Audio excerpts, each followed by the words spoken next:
जय माता दी भक्तों। आइए आज हम जानते हैं कि हिंदू पंचांग के अनुसार इस वर्ष चैत्र नवरात्रि कब शुरू हो रही है और मुहूर्त क्या है। इस वीडियो में नवरात्रि का कलश स्थापना से लेकर कलश चौकी विसर्जन तक की सारी जानकारी है। आप लोग पूरी वीडियो को ध्यान से देखिएगा, ध्यान से सुनिएगा। इस वीडियो में ऐसा सब कुछ बताया जा रहा है जिससे आपके पास पंडित नहीं है तो भी आप अच्छे से अपनी चौकी बिछा सकते हैं, माता रानी को स्थापित कर सकते हैं, कलशा रख सकते हैं, जौ बो सकते हैं। सारी जानकारी एक ही वीडियो में आपको प्राप्त हो जाएगी। मुहूर्त से लेकर के चौकी विसर्जन, कलश का क्या करें, चौकी में जो सामान है उसका क्या करें, सब चीज़ इसी वीडियो में है। तो आइए हम आपको बताते हैं। हिंदू पंचांग के अनुसार इस वर्ष चैत्र नवरात्रि की शुरुआत 19 मार्च से होने जा रही है। नवरात्र के पहले दिन घरों और मंदिरों में घट या कलश स्थापना की जाती है, जिससे यह पूजा का सबसे ज़्यादा महत्वपूर्ण भाग माना जाता है। चैत्र नवरात्रि 2026 कलश स्थापना का मुहूर्त पंचांग के अनुसार चैत्र शुक्ल पक्ष की प्रतिपदा तिथि 19 को सुबह 6:52 से शुरू होगी और 20 मार्च को सुबह 4:52 तक रहेगी। उदय तिथि के आधार पर इस साल घट स्थापना यानी कलश 19 मार्च को ही किया जाएगा। इस दिन पहला शुभ मुहूर्त 6:52 से 8:14 तक रहेगा और दूसरा मुहूर्त 12:05 से 12:53 तक रहेगा। जो साधक अपने सुविधा के अनुसार इन दोनों में से किसी भी समय घट स्थापना कर सकते हैं। तो आइए बताते हैं कि घट स्थापना के लिए क्या करें और कैसे करें। नवरात्र में कलश को सृष्टि और दिव्य ऊर्जा का प्रतीक माना जाता है। घट स्थापना के लिए आमतौर पर मिट्टी का चौड़े मुंह वाला बर्तन लिया जाता है। सबसे पहले उस बर्तन में साफ मिट्टी की एक परत बिछाई जाती है और उसके ऊपर जौ के कुछ दाने डाल दिए जाते हैं। फिर दोबारा मिट्टी डाली जाती है, जौ छिड़के जाते हैं फिर से और अंत में इसे हल्की मिट्टी की परत से ढक दिया जाता है। इसके बाद इस मिट्टी पर थोड़ा सा जल छिड़क दिया जाता है जिससे जौ अंकुरित होते हैं। आपको हमने पहले भी बताया था कि जिस दिन आप जौ बोएंगे उस दिन एक दिन पहले ही नवरात्रि के आप जौ को पानी में जैसे चना भिगोया जाता है उसी तरह जौ को भिगो दीजिए। इसी से जौ जब आप नवरात्रि के कलश स्थापना के समय बोएंगे तो जौ आपका अच्छे से अंकुरित होगा। इतना जौ बोने के बाद आप कलशा को कैसे तैयार करेंगे आइए बताते हैं। आप के पास जो मिट्टी का बर्तन है या कलश है जो भी है आप उसको लीजिए, उसको साफ करके उसमें गंगा जल सबसे पहले डालें और 9 प्लैनेट्स की 9 चीज़ें आप इसके अंदर डालिए। के अंदर आपको सिर्फ पूजा अर्चना करनी है। इसके बाद आपकी ज़िंदगी बदलने लग जाएगी क्योंकि नवरात्रि बहुत ही शुभ होता है। समय 9 प्लैनेट्स की 9 चीज़ें आप याद करके अभी से रख लीजिए। सूर्य के लिए गेहूँ, चंद्रमा के लिए चावल, मंगल के लिए रेड मसूर दाल, जुपिटर के लिए थोड़ी सी हल्दी, शुक्र के लिए गाय का घी, बुध के लिए आपको डालनी है 3 इलायची, शनि के लिए लौंग, राहु के लिए जौ, केतु के लिए काले सफ़ेद तिल। इसके अलावा कलश में आप सुपारी, एक चांदी का सिक्का और दूध, थोड़ा सा इत्र ये सब मिला सकते हैं, डालना ही चाहिए। आप एक फूल डालिए। इतना चीज़ डाल के आप कलशा को अपने हाथ से बंद करिए और प्रार्थना करिए कि इस कलश में सारे तीर्थों के पुण्य जल आके इसमें विद्यमान हुए। 9 दिन माता रानी हमारे घर में हमारे चौकी पर आके विराजमान रहें। कलशा को जिस चीज़ का आप लिए हैं उसमें 9 बार कलावा लपेटें कलशा में और स्वास्तिक बनाएं। इसके बाद आप रोली कुमकुम से स्वास्तिक बनाने के बाद आप कलश को आम के पत्ते या अशोक के 5 पत्ते रखें। अब एक नारियल को लाल कपड़े या चुनरी से लपेटकर कलावा बांधें। ध्यान रखें, कलशा पर नारियल जब जब रखा जाता है तो 1 बार 2 बार 3 बार नहीं, 1-2 बार कलावा लपेटने से लक्ष्मी की छिन्नता होती है। नारियल में कलावा हमेशा 9 बार ही लपेटी जाती है, इससे लक्ष्मी की वृद्धि होती है। और नारियल को आप जब चुनरी में लपेट रहे हैं तो ध्यान रखिएगा कि वो जो भाग नारियल का जो भाग तने से लगा होता है पेड़ से, वो वाला भाग आपकी ओर होना चाहिए, और जो पूंछ टाइप का होता है टाइट वाला भाग वो माता की तरफ होना चाहिए। नारियल ना आप खड़ा रखेंगे ना आप बेड़ा रखेंगे। जब आप खड़ा रखते हैं तो भी आपको दिक्कत आएगी। कलशा पे नारियल खड़ा नहीं रखा जाता है। मेरी छोटी वीडियो में और भी लॉन्ग वीडियो में पड़ी हुई है, उसको आप देख लीजिएगा।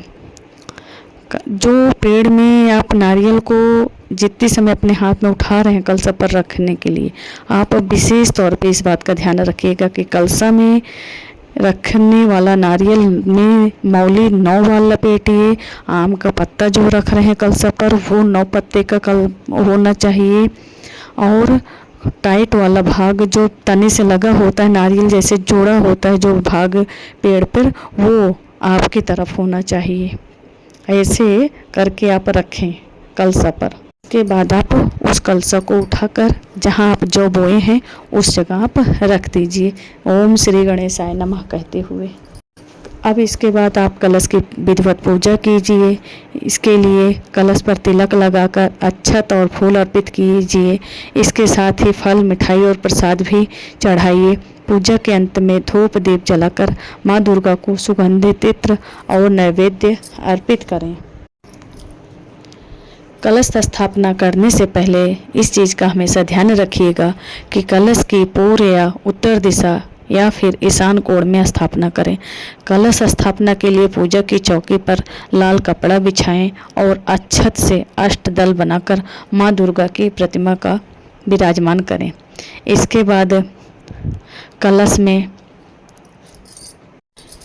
या देवी सर्वभूतेषु श्रद्धारूपेण संस्थिता नमस्तस्यै नमस्तस्यै नमस्तस्यै नमो नमः, इस मंत्र को पढ़ते हुए कलश का रोज स्पर्श करें और पानी का छींटा देना है।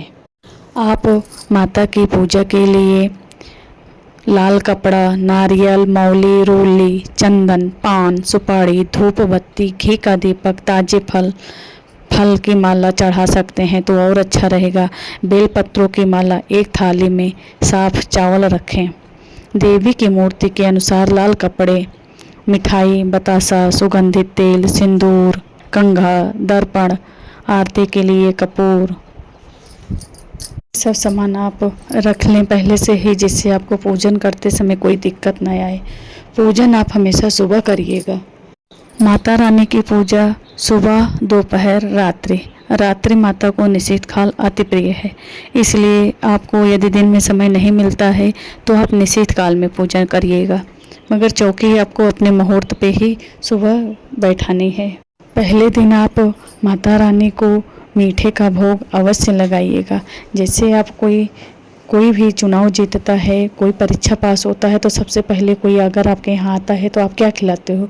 मिठाई। इसलिए आप दूध से बनी मिठाई हो तो और अच्छी है। ये मैया को, शैलपुत्री को मीठे का भोग अवश्य लगाइएगा। 9 के 9 दिन आपको एक पान लेना है, उस पर 2 इलायची हरी वाली रखनी है, 1 सुपारी रखनी है, 2 लौंग रखना है, 2 बतासे रखने हैं। ये वाला भोग आपको माता रानी को प्रतिदिन नवरात्रि में शाम के समय लगाना है। 9 के 9 दिन अगर आप ये पान के पत्ते पर रखी हुई सामग्री का भोग लगाते हैं तो आपके यहाँ धन की बारिश होगी। आपको बहुत खुशहाली, कुछ विशेष मनोकामना जो है वो अवश्य पूरी होगी। इस नवरात्रि आपको 3 महा उपाय करने के बारे में हम बताते हैं। पहला है दूध और शहद का विशेष भोग। पंचमी से नवमी तक आप पंचमी तिथि से लेकर नवमी तिथि तक माँ भगवती को थोड़ा सा शहद दूध में मिलाकर अवश्य चढ़ाएं। मान्यता है कि यह भोग लगाने से रुके हुए काम बनने लगते हैं। दूसरा है गुलाब के पुष्प और षष्ठी तिथि और सप्तमी तिथि को दुर्गा चालीसा का भक्ति भाव से पाठ करें। पाठ करते समय माता रानी को 2 ताजे गुलाब के फूल अवश्य अर्पण करें। पाठ संपन्न होने के बाद इन फूलों को लाल रेशमी कपड़े में बांधकर अपनी तिजोरी में रख लें। तीसरा है नवरात्रि में माता रानी को 16 श्रृंगार में जो भी बन पड़े वो आप माता रानी को अवश्य चढ़ाइए। इससे आपके सुहाग में वृद्धि होगी। माता रानी का प्रसाद हो गया। अब आप एक कलश करवा जो होते हैं कटोरी उसको ले लीजिए, उसमें साफ चावल रख लीजिए, फिर उसमें आप सुपारी को मौली से लपेट लीजिए। मौली से सुपारी और गाय का गोबर के गौर बना लीजिए। गौरी के हर समय बाएं गणेश जी रहेंगे, आपके दाहिने गणेश जी रहेंगे। इस तरह से आप गौरी गणेश को स्थापना कर लीजिए। अब आप एक करवे में चावल भर कर रख लीजिए, उसमें स्वास्तिक बना लीजिए। एक नारियल पर सुपारी लपेटकर उसको नवग्रह के रूप में स्थापित कर लीजिए। एक मिट्टी के और उसके बगल उत्तर की तरफ एक मिट्टी के पात्र में चावल रखिए, उसके ऊपर एक सुपारी रखकर कलावे से लपेटकर सुपारी को बटुक भैरव की स्थापना कर लीजिए। और उसके बाएं तरफ एक छोटे से लकड़ी के पीढ़े पर लाल कपड़ा बिछा करके दुर्गा सप्तशती की स्थापना कर दीजिए। वहाँ पर दुर्गा सप्तशती की पोथी रखिए आप। अब माता को नवरात्रि में भोग क्या लगाएं? ये वाले सारे भोग तो हो गए, पान के पत्ता में आपको शाम को करना है, लेकिन जो सुबह की भोग है ये नवरात्रि के 9 दिन में जो आप भोग लगाएंगे इससे आपकी हर दुर्लभ मनोकामना अवश्य पूरी होगी। उसकी जानकारी के लिए आइए ये बताते हैं। पहला दिन माता का शैलपुत्री का दिन है। माता छोटे रूप में है, शैलपुत्री का दिन है, तो गाय के घी के से बने हुए हलवे को आप माता रानी को चढ़ाइए। इससे मैया बहुत प्रसन्न होती हैं। अब आप मखाने का भी हलवा बना सकते हैं, आप व्रत में कर सकते हैं। हलवा ना बना सकें कुछ नहीं है तो माँ को पहले दिन घी अवश्य अर्पित करें, गाय के घी। दूसरे दिन माता का नाम है ब्रह्मचारिणी। ब्रह्मचारिणी अवस्था में माता तपस्या करते हैं। इस स्थिति में माता रानी को पंचामृत बहुत प्रिय है। आप पंचामृत बना करके दूध, दही, घी, शहद, गुड़ डाल करके पंचामृत बनाएं और माता को अर्पण करें। यदि आपको अच्छा गुड़ नहीं मिल पा रहा है तो आप मिश्री डाल दीजिए। तीसरा स्वरूप माता का है चंद्रघंटा। चंद्रघंटा मैया दैत्यों का नाश करती हैं। चंद्रघंटा रूप में बहुत सुशोभित होती हैं। दिन मैया को गाय के दूध से बनी हुई मिठाई अथवा खीर आप चढ़ाइए। तीसरे दिन आप माता रानी को भोग में अर्पण करने के लिए खीर का प्रयोग करें। चौथे दिन माता का नाम है कूष्मांडा। तो चौथे मैया कूष्मांडा के लिए आप भोग में दूध से बने हुए मालपुआ का भोग लगाएं। कूष्मांडा स्वरूप में मैया सृष्टि की रचना करते हैं। पांचवें दिन माता स्कंद माता कार्तिकेय को प्यार करते हैं। दिन मैया को केले का भोग अत्यंत प्रिय है। केले से आप मैया का भोग लगाइए। आठवां स्वरूप मैया का कात्यायनी है। दिन मैया को शहद का भोग लगाइए। शहद का भोग माता रानी को बहुत प्रिय है। और 7वें दिन महाकाल रात्रि है। दिन गुड़ से बनी हुई भोग माँ को लगाते हैं तो शत्रु का नाश होता है। जो साधक अपने शत्रुओं से परेशान हैं तो इस दिन माता को गुड़ से बनी हुई चीज़ या गुड़ ही भोग लगाएं, इससे आपके शत्रुओं का नाश होगा। और 8वें दिन माता महागौरी के रूप में आती हैं। वो माँ को नारियल बहुत प्रिय है। 8वें दिन माता को नारियल का भोग अवश्य लगाएं। मैया गणेश की माता कहलाती हैं, नहीं तो नारियल की बर्फी का भोग लगाइए।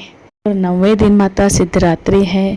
सबको सिद्धि प्रदान करती है माता, वो महालक्ष्मी का स्वरूप होता है। दिन हलवा, पूड़ी, शहद ये सब आप माता को भोग लगाइए।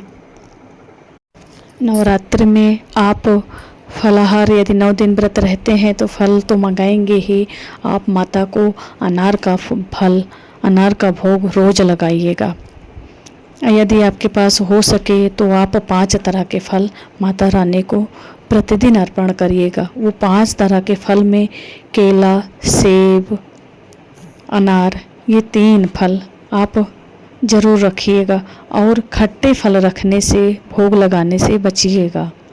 माता रानी को 5 तरह के फल लगाइएगा और शहद का भोग हो सके तो एक छोटी कटोरे में प्रतिदिन लगाइएगा और आप लौंग की माला बना लीजिएगा। प्रतिदिन आप 9 लौंग की माला बना करके माता रानी को अर्पण करिएगा। अपनी मनोकामना कहते हुए आप देखेंगे, आप पाएंगे कि जब आप माता रानी को ये लौंग की माला प्रतिदिन श्रद्धा अनुसार अर्पण करते हैं तो आपकी मनोकामना अवश्य पूरी होगी। आप माता रानी को अपने घर में विराजने के बाद घर को ताला लगाकर कहीं मत जाइएगा, इस काम से अवश्य बचिएगा। प्रायः अक्सर ये देखा गया 99% लोग घर में ताला लगाकर चले जाते हैं। घर में ताला 9 दिन नहीं लगना है। आप किसी न किसी सदस्य को घर में रखिए, तब आप बाहर जाइए। मंदिर आप जाते हैं, मंदिर सभी नवरात्रि में जाते हैं, मगर आप घर में ताला लगा के नहीं जाएंगे, इससे माँ का अपमान होता है। काले कपड़े आपको 9 दिन नहीं पहनना है। जब आप दीपक लगाते हैं तो आपके दाहिने हाथ की तरफ तेल का दीपक होगा और बाएं हाथ की तरफ घी का दीपक होगा और दोनों में आप एक जोड़ा लौंग अवश्य डालिएगा। शाम के समय एक लंबी बाती का घी का दीपक अपने दरवाजे के पास माता के स्वागत के लिए अवश्य जलाइएगा। इससे माता जब वो दीपक देखती हैं तो बहुत प्रसन्न होती हैं। आप दुर्गा सप्तशती का पाठ करें। दुर्गा सप्तशती का जो साधक पाठ नहीं कर सकते हैं वो दुर्गा चालीसा का पाठ करें, और जो साधक इतना भी नहीं कर पाते हैं वो साधक सुन ही लिया करें।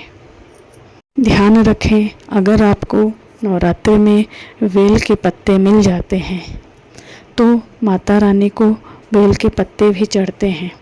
बेल पत्र से माता बहुत प्रसन्न होती हैं। आप बिल्व पत्र भी प्रतिदिन चढ़ाइए। माता को गुलाब और कमल के फूल बहुत प्रिय हैं। माता रानी को फूलों से श्रृंगार कीजिए। 9 दिन पूजा पाठ व्रत के दौरान आप क्रोध करने से बचें। नारियल का मुख कौन सा है जो अपनी तरफ होना चाहिए, इस चीज़ का मेरे शॉर्ट वीडियो में पड़ी हुई है, आप वहां से जा कर के इसको अच्छे से देख सकते हैं। और सभी माता रानी के भक्तों से मेरी प्रार्थना है, मेरे वीडियो को पूरा देखें, समझें और अच्छे से पूजा करें। जय माता दी।